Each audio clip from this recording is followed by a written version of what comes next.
Smog के साए जान को आए, हुक्मरानों हमें सांस लेने दो।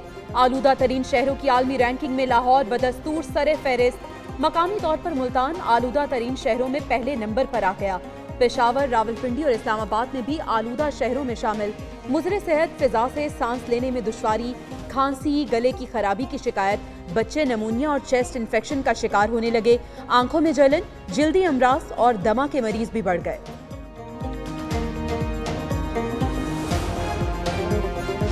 दो साल से स्मॉग के मुतालिक अहकामात दे रहे हैं। क्या महकमा ट्रांसपोर्ट सोया हुआ था? लाहौर हाई कोर्ट में दौरान समाअत रिमार्क्स। एडवोकेट जनरल और महकमा ट्रांसपोर्ट का नुमाइंदा पेश ना होने पर अदालत बरहम। जस्टिस शाहिद करीम ने कहा, तामीरात का जारी रहना स्मॉग की सबसे बड़ी वजह है। स्कूल बंद करा दिए, तामीरात भी बंद करा देते। अदालत ने मार्केट्स 8 बजे बंद कराने का कोई हुक्म नहीं दिया।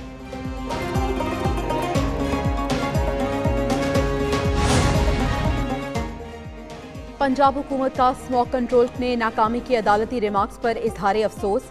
सीनियर सूबाई वजीर मरियम औरंगजेब ने कहा, एडवोकेट जनरल की अदम मौजूदगी का मतलब स्मॉग कंट्रोल में नाकामी नहीं। 8 माह से तमाम हुकूमती इदारे स्मॉग के खात्मे के लिए काम कर रहे हैं।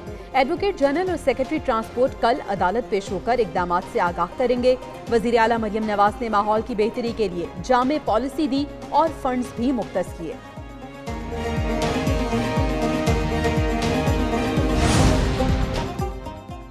पहले गर्द, गर्मा, गदा और गोरिस्तान, अब आलूदगी में सर फहरिस्त मुल्तान।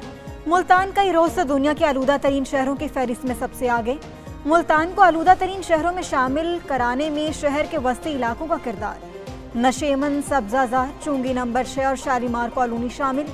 इन इलाकों में फजाई आलूदगी का औसत इंडेक्स 1161 रिकॉर्ड।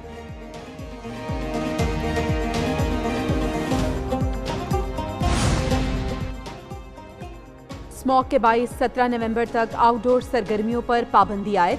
पाबंदी का इत्तलाक लाहौर, फैसलाबाद, मुल्तान और गुजरावाला में होगा। तमाम खेलों समेत आउटडोर सरगर्मियों पर भी पाबंदी।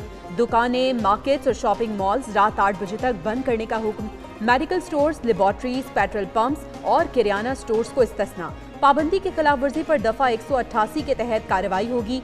दूसरी जानिब स्मॉग के 22 मोटरवे के मुख्तलिफ सेक्शंस फिर बंद।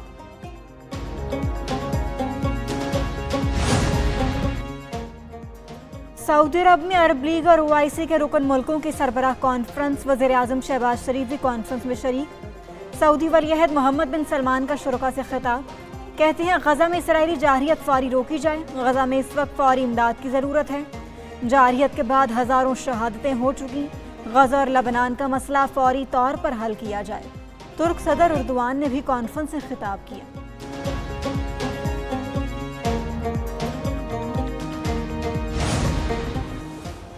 इसराइल गजा में जारहियत की तमाम हदें पार कर चुका। हजारों अफराद शहीद और लाखों बेघर हो चुके। फलस्तीनियों की नस्लकुशी रोकने के लिए आलमी अदालत के फैसले पर अमल दरामद नहीं किया जा रहा। वजीर आजम शहबाज शरीफ का रियाद में कॉन्फ्रेंस से खिताब। बोले, गजा में फौरी जंगबंदी की जाए, फलस्तीनी रियासत कायम की जाए, दारुल हुकूमत अल कुद्स शरीफ हो। वजीर आजम की कॉन्फ्रेंस की साइडलाइंस पर मुलाकातें भी जारी। सऊदी वजीर सरमायाकारी और एडवाइजर रॉयल कोर्ट से मुलाकात।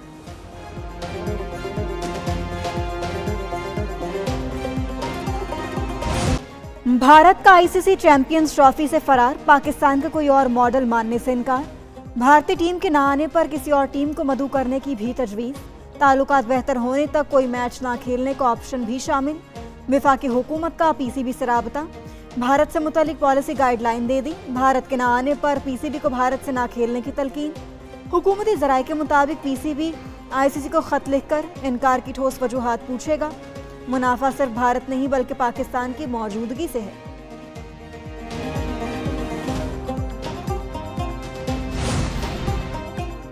भारत ने खेलों को फिर सियासत की भेंट चढ़ा दिया। शायकीन क्रिकेट की भारतीय टीम पाकिस्तान न आने के फैसले की मजम्मत। सोशल मीडिया पर सारिफीन ने भारतीय फैसले को कड़ी तनकीद का निशाना बनाया। कई सारिफीन ने कहा कि भारतीय टीम आउट ऑफ फॉर्म है, इसलिए शिकस्त से बचने के लिए नहीं आ रही। पाकिस्तान सख्त फैसले करे, चैंपियंस ट्रॉफी के लिए श्रीलंका जैसी टीम को मदऊ कर ले।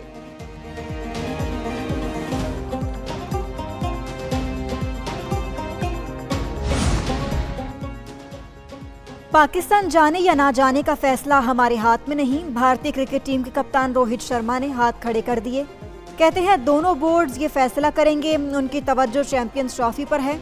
अगर भारतीय टीम को पाकिस्तान भेजा जाएगा तो खिलाड़ियों को कोई मसला नहीं।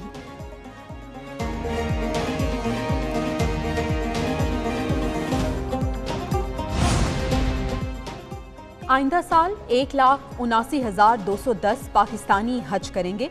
हुकूमत ने हज पॉलिसी 2025 का बाज़ाब्ता ऐलान कर दिया। वजीर मजहबी अबूर चौधरी सालिक हुसैन कहते हैं कि सरकारी और निजी हज स्कीमों के लिए कोटा की तकसीम का तनासुब 50-50% है। सरकारी हज स्कीम के अखराजात 10,75,000 से 11,75,000 रुपए के दरमियान मुतवक्के। हज पर वफात पाने वालों का ज़रतलाफी 10 लाख से बढ़ाकर 20 लाख रुपए कर दिया। ख़वातीन आज़मीन मशरूत तौर पर बगैर महरम के हज पर जा सकेंगी। ऑस्ट्रेलियन आर्मी के सरबराह लेफ्टिनेंट जनरल साइमन स्टुअर्ट का GHQ का दौरा। ऑस्ट्रेलियन आर्मी चीफ की पाक फौज के सरबराह जनरल आसिम मुनीर से मुलाकात। ISPR के मुताबिक पाक ऑस्ट्रेलिया अस्करी क़यादत का बाहमी दिलचस्पी के उमूर पर तबादला ख्याल।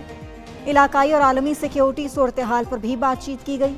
जनरल आसिम मुनीर ने कहा, पाक ऑस्ट्रेलिया मजबूत दो तरफा ताल्लुकात अमन और इस्तेहकाम के मुश्तरका अहदाफ के हुसूल में मददगार साबित होंगे। आईनी बेंच को फाल बनाने का अमल शुरू। सरबराह आईनी बेंच की रजिस्ट्रार और इंतजामी अफसरों से मीटिंग। जस्टिस अमीनुद्दीन के चैम्बर में मीटिंग के मिनट्स जारी। जस्टिस अमीनुद्दीन को ज़ेर-ए-इल्तवा आईनी मुकद्दमात पर ब्रीफिंग। सरबराह आईनी बेंच ने मुकद्दमात की दर्जाबंदी की हिदायत कर दी। मुकद्दमात को मुकर्रर करने का फैसला सरबराह आईनी बेंच 2 सीनियर जजेस से मिलकर करेंगे। 3 रुकनी जजेस कमेटी कम अज कम 5 जजेस पर मुश्तमिल बेंच तश्कील देगी। 1 रुकन जज की वतन वापसी पर कमेटी इजलास होगा। आईनी बेंच के बैठने तक क्या हम गैर आईनी हैं? सुप्रीम कोर्ट में टैक्स से मुताल्लिक केस में जस्टिस मंसूर अली शाह के रिमार्क्स। कहा कि इस वक्त आईनी बेंच नहीं तो क्या यह गैर आईनी बेंच है, इसका क्या करना है? इस केस को सुन भी लें तो कोई पूछ नहीं सकता। नजरसानी आएगी तो कह देंगे उनका दायरा इख्तियार है। जस्टिस आयशा मलिक बोली, प्रैक्टिस एंड प्रोसीजर कमेटी फैसला करेगी कि इस आईनी बेंच सुनेगा या रेगुलर।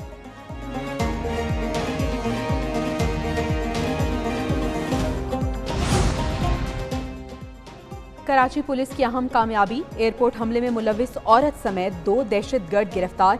वज़ीर दाखिला सिंध ज़िया हसन लंजार कहते हैं कि खुदकुश हमला आवर का नाम शाह फहद उर्फ आफताब था। गुलनिसा और जावेद को पकड़ा गया है। मरकजी सहूलतकार जावेद है जिसने रेकी की। हमलावर शाह फहद की शनाख्त फिंगरप्रिंट से की। दीगर कारिंदे दानिश, गुल रहमान, बशीर जैद गिरफ्तार नहीं किए जा सके। हमले में इस्तेमाल गाड़ी कराची से खरीद कर अदायगी हब के निजी बैंक के जरिए की गई।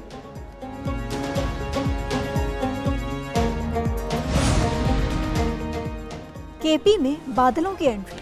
सवाबी, हरिपुर, बटग्राम, मानसहरा, एबटाबाद और दीगर शहरों में तेज हवाओं के साथ मूसलाधार बारिश। सवाबी में तूफानी हवाओं के साथ जालाबारी भी हुई। नदी नालों में तुग़यानी। टोपी बाजार में पानी दुकानों में दाखिल। बाजोड़ में आसमानी बिजली गिरने से 2 अफराद जाँ बहक। वादी कागान, सुआत और नीलम के बालाई इलाकों में बर्फबारी शुरू।